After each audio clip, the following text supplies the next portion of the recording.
ലൊഡിയസ് നമ്മളിന്നൊരു block painting ആണ് ചെയ്യാൻ പോകുന്നത്. ഇന്ന് എറേസർ ഉപയോഗിച്ചിട്ടാണ് ബ്ലോക്കുകൾ ചെയ്യുന്നത്.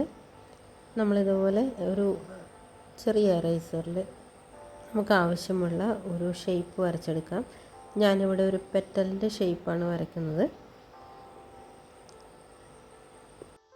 വെജിറ്റബിൾസ് ആകുമ്പോൾ നമുക്ക് ആ ദിവസം തന്നെ നമ്മൾ ആ വർക്ക് കംപ്ലീറ്റ് ചെയ്യണം, അതല്ലെങ്കിൽ ആ ബ്ലോക്ക് പിറ്റേ ദിവസം ഉപയോഗശൂന്യമായി തീരും. ഇതാവുമ്പോൾ റബ്ബർ ആവുമ്പോൾ അങ്ങനെയുള്ള പ്രശ്നങ്ങളൊന്നും വരുന്നില്ല. നല്ല മൂർച്ചയുള്ള ഒരു ബ്ലേഡ് ഉപയോഗിച്ചിട്ട് വളരെ ശ്രദ്ധാപൂർവം ഇത് കട്ട് ചെയ്തെടുക്കണം.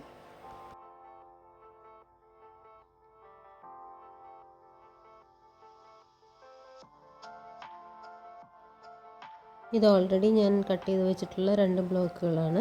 എറേസറിൽ തന്നെയാണ് ഇത് കട്ട് ചെയ്തിട്ടുള്ളത്. ഇതുപയോഗിച്ച് ചെയ്തിട്ടുള്ള ചില വർക്കുകൾ കാണിക്കാം. ഒരു പരന്ന പ്രതലത്തിൽ പെയിൻറ് സ്പ്രെഡ് ചെയ്തതിന് ശേഷം നമുക്ക് ആവശ്യമുള്ള ഡിസൈൻ ഇതിൽ മുക്കി ചെയ്യാവുന്നതാണ്.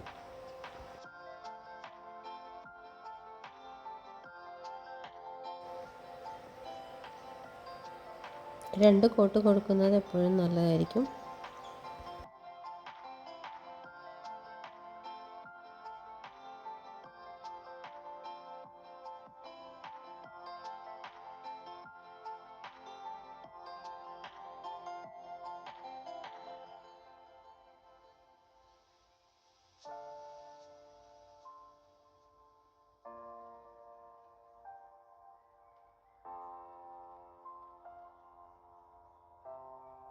ഡിയേഴ്സ്, വീഡിയോ ഇഷ്ടമായെന്ന് വിചാരിക്കുന്നു.